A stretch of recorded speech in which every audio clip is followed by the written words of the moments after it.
नमस्कार दोस्तों। ये एक फीमेल हैंड है और इनकी आयु यानी उम्र 45 ईयर्स प्लस 2 मंथ की हो चुकी है।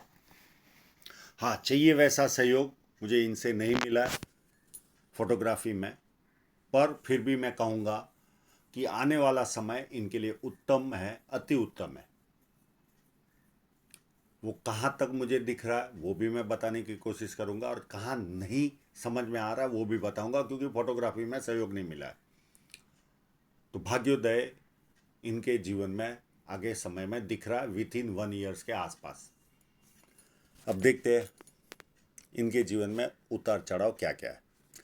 जब किसी व्यक्ति के हाथ में सीधी या धनुषाकार रेखा बने तो व्यक्ति समझदार होता है।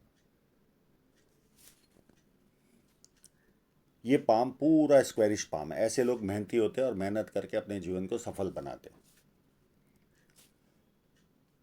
अंगूठा फर्स्ट फैलेंज नुकीला कम है तो इधर उधर ध्यान भटकता है। सेकंड फैलेंज नॉर्मल है, जहाँ लॉजिक की जरूरत वहाँ लॉजिक यूज किया, जहाँ चुप रहने की जरूरत वहाँ चुप रहे।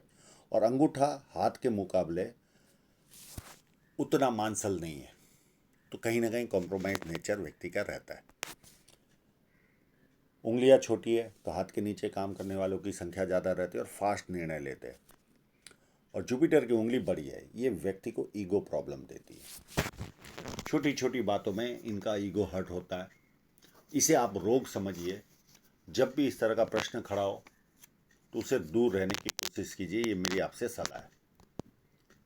छोटी उंगली फर्स्ट फैलेंज तक नहीं पहुंची तो व्यक्ति डॉक्यूमेंटेशन, फाइलिंग, चीज़ों को संभाल कर रखना, याद शक्ति, मनी मैनेजमेंट और अकाउंट, इन सारी चीज़ों में व्यक्ति कमज़ोर होता है। पर इनके हाथ में यहाँ पर मनी ट्रायंगल है तो मनी मैनेजमेंट में इतने कमज़ोर नहीं होंगे। अब इनके इंक लगे हुए पाम पर चलते हैं। बुध पर्वत काफ़ी उभार है और साथ में बड़ी बड़ी लाइनें भी है, तो बुढ़ापे में भी व्यवस्थित इनकम इनके जीवन में आती रहेगी। और बुध पर्वत अच्छा हो और साथ में लाइनें हो तो ये व्यक्ति को अच्छी सुंदरता प्रदान करता है। 2-4 भाषाओं के जानकार होते हैं, बोलने ना आए तो समझ में तो जरूर आती है। और बिजनेस सेंस पावरफुल होता है। यहाँ पर एक अच्छी सी यश शाइन भी है इनके हाथ में, तो ऐसे लोगों को यश भी अच्छा खासा प्राप्त होता है जीवन में। अब इनकी सन माउंट का इन्होंने कोशिश किया नहीं, इन्होंने कहा बस बहुत हो गया, तो मैंने सन माउंट की मेहनत की नहीं है। पर मैं धन रेखा का जो फोटो है उसमें कहीं ना कहीं एक जगह आभास हो रहा है फिश साइन का।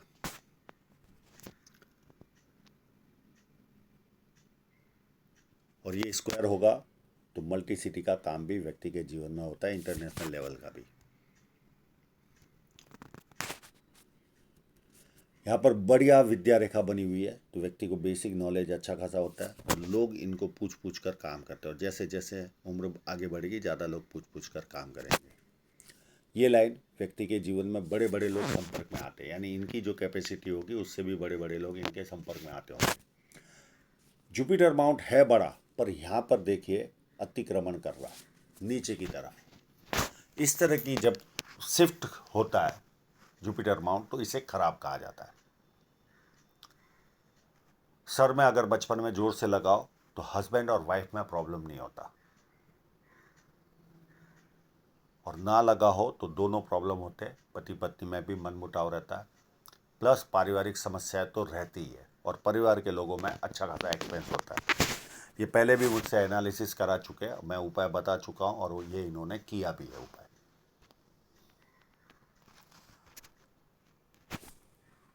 ये खड़ी लाइन हो तो व्यक्ति का कभी नाम खराब नहीं होता। कितना भी आर्थिक संकट आए व्यक्ति का नाम खराब नहीं होता।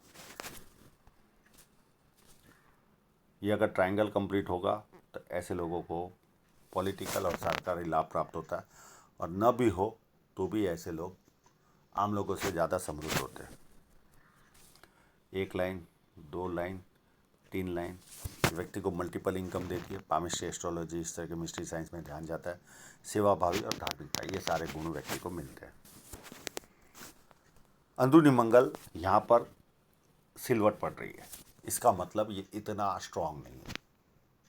तो कहीं ना कहीं शारीरिक ऊर्जा एक आम इंसान में होनी चाहिए, उतनी इनमें नहीं होगी। हाँ, चौड़ा हाथ है तो मेहनती तो भरपूर होंगे, पर कहीं ना कहीं उतनी ऊर्जावान नहीं होंगे जितना एक आम इंसान होता है।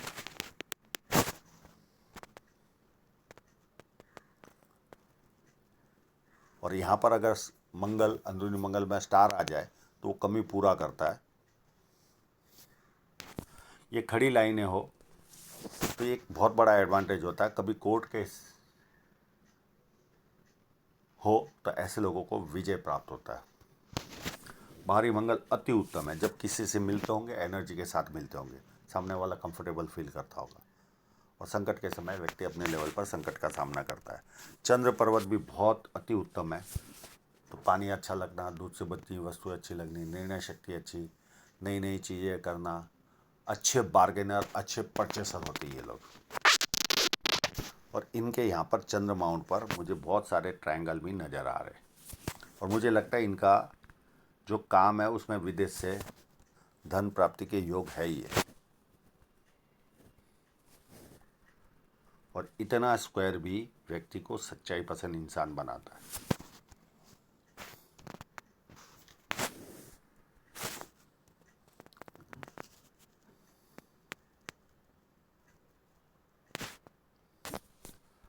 शुक्र पर्वत व्यवस्थित है, अच्छे कपड़े पहनना, अच्छी तरह रहना, ये सारे लक्षण व्यक्ति को मिलते हैं। हृदय रेखा पर देखे तो हृदय रेखा कितनी उत्तम है, पूरी घुमाव ले रही है। ऐसे लोग भरोसे लायक होते, किसी के 100 रुपये भी बाकी होंगे तो देकर आएंगे। थोड़े भावुक भी होते, लोग इनकी भावनाओं का फायदा भी उठाते, ये भी देखा गया। पर एक तरह के देवदूत होते, सबका भला करने वाले होते। इनका बुरा करने वाले का भी ये कभी बुरा नहीं सोच पाते। और ये लाइनें माँ बाप की सेवा करने वालों के हाथ में रहती है। और ये लाइनें व्यक्ति दुखी हो तो थोड़ी देर दुखी होता है, उसके बाद खुशी ढूंढता है। माइंड लाइन में दोनों में गैप है तो व्यक्ति जिद्दी होता है, किसी के कंट्रोल में काम करना पसंद नहीं होता। पर परिवार को जब ज़रूरत पड़ती तो सबसे पहले ये लोग खड़े होते हैं। और ये चलते चलते यहाँ से थोड़ी सी डाउन गई लाइन, इस तरह से डाउन जाती है तो धार्मिकता बढ़ती जाती है। यानी 35-36 के बाद इनमें थोड़ी सी धार्मिकता बढ़ी होगी, सपने बढ़ गए होंगे, बाहर वालों के लिए उत्तम होंगे, घर में किसी एक व्यक्ति को ज़्यादा बोल बोल करते होंगे। व्यक्ति चेंज होते रहते, पर एक व्यक्ति को टारगेट बनाते ये लोग। और बहुत बड़ी माइंड लाइन है तो निरीक्षण शक्ति तो पावरफुल होगी इनकी, छोटी छोटी बातें निरीक्षण करते होंगे। ऑब्जर्वेशन पावर जो पावरफुल होता है। और मनी ट्रायंगल मैं ऑलरेडी पहले ही बता चुका हूँ, काफ़ी उत्तम है।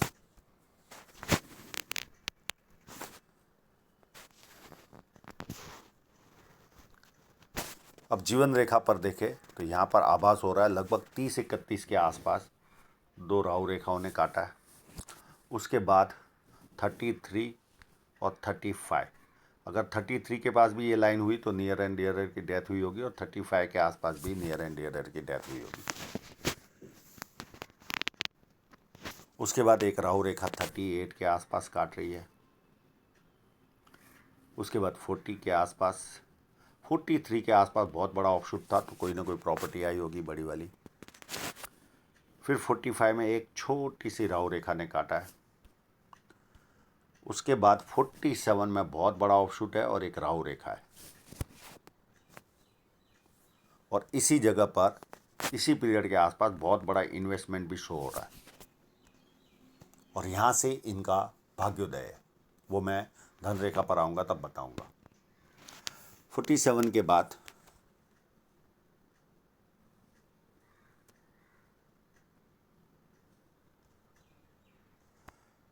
फिफ्टी वन में है छोटी सी राहु रेखा और नियर एंड डियरर की डेथ है।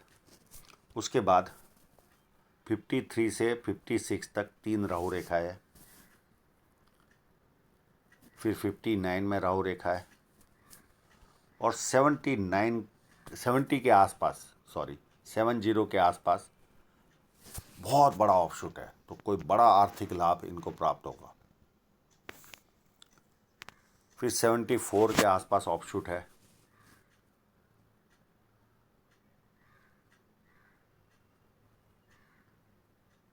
72 के आसपास है, सॉरी, ये पहला वाला ऑफशूट 70 के आसपास है, फिर 72 में ऑफशूट है और 74 में भी ऑफशूट है और प्लस नियर एंड डियरर की डेथ की रेखा है और 76 के आसपास यात्रा रेखा है। अब इनकी धन रेखा पर चलते हैं। जो इन्वेस्टमेंट लाइन में ऑलरेडी बता चुका हूँ, और कुछ दिख रहा है तो देखने की कोशिश करते हैं।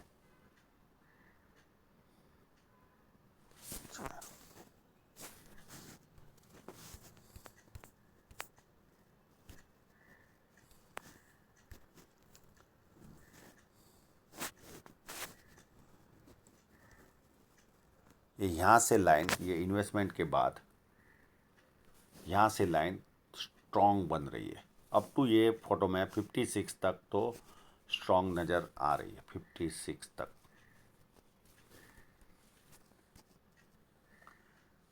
और यहाँ पर एक कट छोटा सा लगा था 37 के आसपास। और दूसरा फोटोग्राफ भी है मेरे पास, और इसमें कोई अगर साइन दिखे तो मैं देखने की कोशिश करूँगा। इसमें नहीं, दूसरे फोटोग्राफ।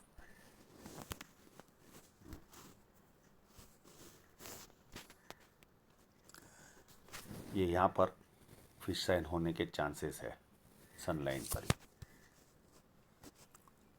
और इस फोटोग्राफ में भी देखे तो ये इन्वेस्टमेंट के पहले ही लगभग ये लाइन अच्छी बन रही है और ये लाइन अप टू 56 तक तो अच्छी खासी नज़र आ रही है। और किसी भी फोटोग्राफ में आफ्टर 56 मुझे समझ में नहीं आ रहा है कि कैसी है लाइन। तो 56 तक तो भाग्योदय इनके जीवन में 100% शो हो रहा है। और यहाँ तक 36 तक लाइन अच्छी थी, उसके बाद थोड़ी सी एक्सपेंसिव रही होगी लाइफ, पर आने वाला समय 56 तक तो काफ़ी उत्तम रहने वाला। और ये इन्वेस्टमेंट लाइन ही लग रही है।